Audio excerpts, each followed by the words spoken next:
Question number 3. Find the LCM and HCF of the following integers by applying the prime factorization method. इसमें हमें LCM और HCF निकालना है prime factorisation method से.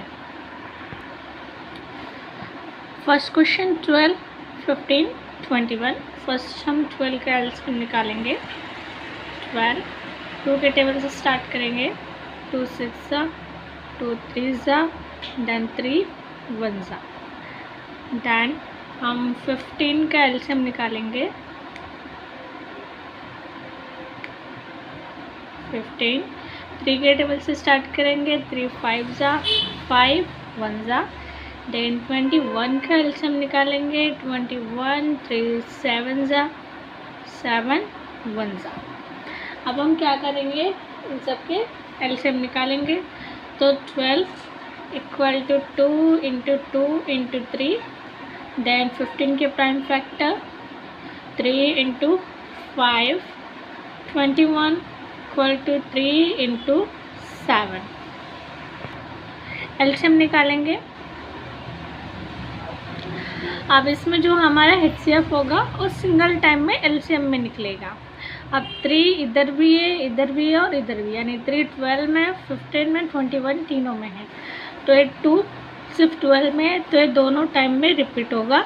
3 तीनों में HCF निकल रहा है तो ये सिंगल टाइम में आएगा. Into 5 into 7. अब हम सबको मल्टीप्लाई करेंगे तो हमारा LCM आएगा 420.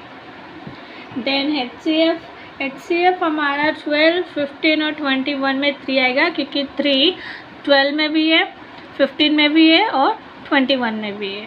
देन 3 हमारा HCF होगा. Next question second 17, 23, 29. तीनों ही हमारे प्राइम फैक्टर हैं, यानी ये किसी के टेबल में नहीं आते, तो ये सिर्फ खुद के टेबल में आते हैं. 17 17 1 23 23 1 देन 29 29 1. देन हम क्या करेंगे, 17 equal to 17 into 1, 23 equal to 23 into 1, 29 equal to 29 into 1. LCM निकालेंगे तो 17 इंटू 23 इंटू 29. तो हम इन तीनों को मल्टीप्लाई करेंगे, हमारा आंसर आएगा 11,339. HCF क्या होगा, तीनों ही 1 के टेबल में आते हैं, यानी तीनों में 1 कॉमन है, तो HCF होगा हमारा 1. Third question 8, 9 and 25. 8 का एलसीएम निकालेंगे.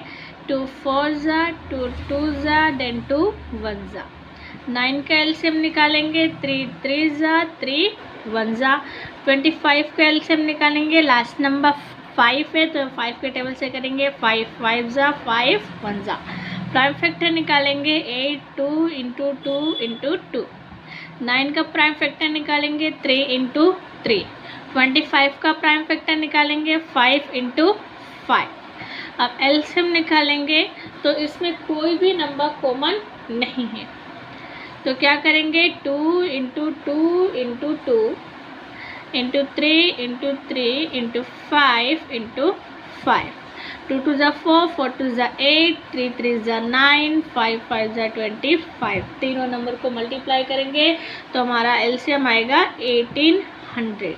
HCF क्या आएगा, तीनों में कोई भी नंबर कॉमन नहीं है, तो HCF आएगा हमारा 1.